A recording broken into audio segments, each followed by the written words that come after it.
रायगड जिल्ह्यातल्या पेणमध्ये 15 ऑगस्टला छत्रपती संभाजी महाराजांच्या पुतळ्याचं अनावरण झालं। या पुतळ्याचे फोटो आणि व्हिडिओ सगळीकडे व्हायरल झाले आणि या पुतळ्याला जोरदार विरोध व्हायला लागला। कारण हा पुतळा संभाजी महाराजांचे नेहमी असतात तशा पुतळ्यांसारखा नव्हता, तर भलताच होता। एकतर त्यात दाखवलेला प्रसंग ऐतिहासिक तथ्याला धरून नव्हता आणि त्यापेक्षा मोठी गोष्ट म्हणजे एका आधुनिक तंत्रज्ञानाचा वापर करून कमी वेळात तो बनवण्यात आला होता। कोणत्याच दृष्टीने हा पुतळा संभाजी महाराजांचा वाटत नव्हता, असं स्थानिक शिवप्रेमीचं म्हणणं आहे। शेवटी महापालिकेने तो पुतळा एका रात्रीत हटवला, पण काय होतं असं त्या पुतळ्यात? कोणती वेगळी शैली वापरली गेली होती जिला लोकांचा विरोध झाला? ऐतिहासिकदृष्ट्या दुसरी कोणती मोठी चूक त्यात होती? कसा असला पाहिजे छत्रपती संभाजी महाराजांचा पुतळा, हे सगळं जाणून घेणार आहोत आजच्या या व्हिडिओच्या माध्यमातून। नमस्कार, मी अमोल जाधव आणि तुम्ही पाहताय लगाव बत्ती। मागच्या शनिवारची गोष्ट, ठिकाण होतं रायगड जिल्ह्यातलं पेण शहर। तिथं छत्रपती संभाजी महाराज चौकात संभाजी राजांचा पुतळा उभारला जावा अशी अनेक दिवसापासून तिथल्या स्थानिकांची मागणी होती। त्याप्रमाणे नगरपालिकेने पुतळा तयार केला, चौकात एका चौथ्यावर तो बसवला। मग स्वातंत्र्य दिनाच्या मुहूर्तावर त्याचं लोकार्पण झालं। लोकार्पण करायला आलेले सर्व मान्यवर नंतर निघून गेले आणि या पुतळ्याचे फोटो आणि व्हिडिओ सगळीकडे शेअर झाले आणि तो पुतळा पाहून केवळ पेणमध्येच नाही तर महाराष्ट्रातून नाराजी व्यक्त करण्यात येऊ लागली। हा पुतळा होता छत्रपती संभाजी राजांचा, सिंहाच्या जबड्यात हात घालतानाच्या प्रसंगावर आधारलेला आणि तो लो पॉली या आधुनिक शैलीत तयार केला गेलेला होता।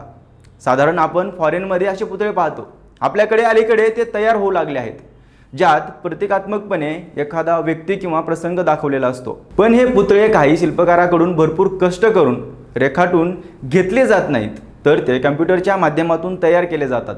लो पॉली शैली ही डिजिटल आणि एक आधुनिक जिओमॅट्रिक कला शैली आहे, ज्यामध्ये मोजक्या आणि कमीत कमी रेषांचा किंवा त्रिकोणांचा वापर करून कोणतीही क्लिष्ट वस्तू, चेहरा किंवा आकार तयार केला जातो। ही मूळची 3D व्हिडिओ गेम आणि कम्प्युटर ग्राफिक्समधील डिझाईन पद्धत आहे आणि जी आता कला आणि शिल्प क्षेत्रातही लोकप्रिय होत आहे।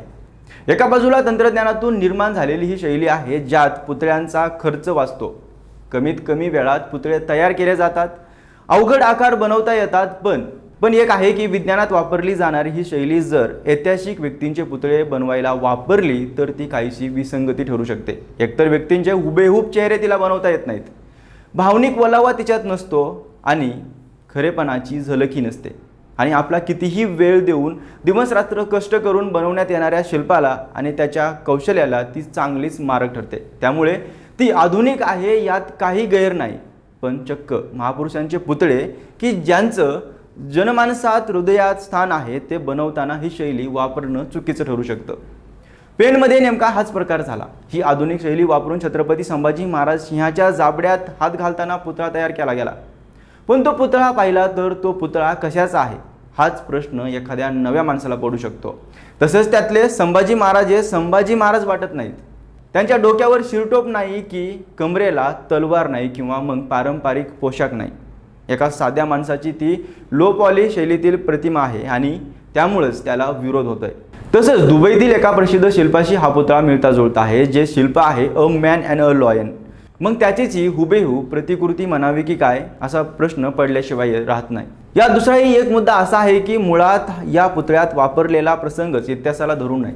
छत्रपती संभाजी महाराजांनी सिंहाच्या जबड्यात हात घालून त्याचे दात मोजले ही एक दंतकथा किंवा आख्यायिका आहे।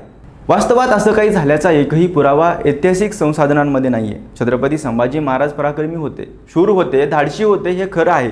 पण मग अशा ऐतिहासिकदृष्ट्या चुकीच्या प्रसंगावर पुतळे तयार करणं कितपत बरोबर आहे?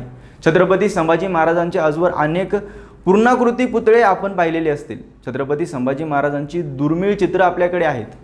मराठी फारसी कागदपत्रांमध्ये त्यांचं वर्णन आहे, तसंच इंग्रजी, पोर्तुगीज, फ्रेंच वगैरे परकीय लोकांच्या लेखनात महाराज कसे दिसत होते याविषयी माहिती आहे।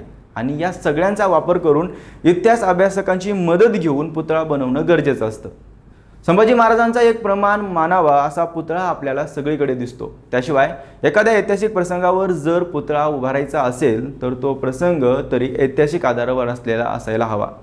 उदाहरणार्थ मागच्या महिन्यात पुण्यात एक छत्रपती संभाजी महाराजांचा पुतळा उभारण्यात आलाय, ज्यात ते बुधभूषण ग्रंथ लिहित असलेले खाली मांडी घालून बसलेले आहेत। तो ऐतिहासिक तथ्याला धरून आहे आणि महाराजांची बुद्धी आणि चातुर्य दाखवणारा असा काहीतरी नाविन्यपूर्ण आहे, यात शंका नाहीये. पण पेण शहरामध्ये उभारला गेलेला सिंहाच्या जाबड्यात हात घालतानाचा पुतळा आणि त्यातही एका भलत्याच मॉडर्न शैलीतला पुतळा मात्र विसंगत आहे आणि यामुळे एक चुकीचा संदेश त्यातून जातो. त्यामुळे शिवप्रेमी आणि शंभूप्रेमींना त्याची चीड आली आणि नगरपालिकेनं त्यावर कापड टाकलं आणि एका रात्रीत तो पुतळा तिथून हटवण्यात आला.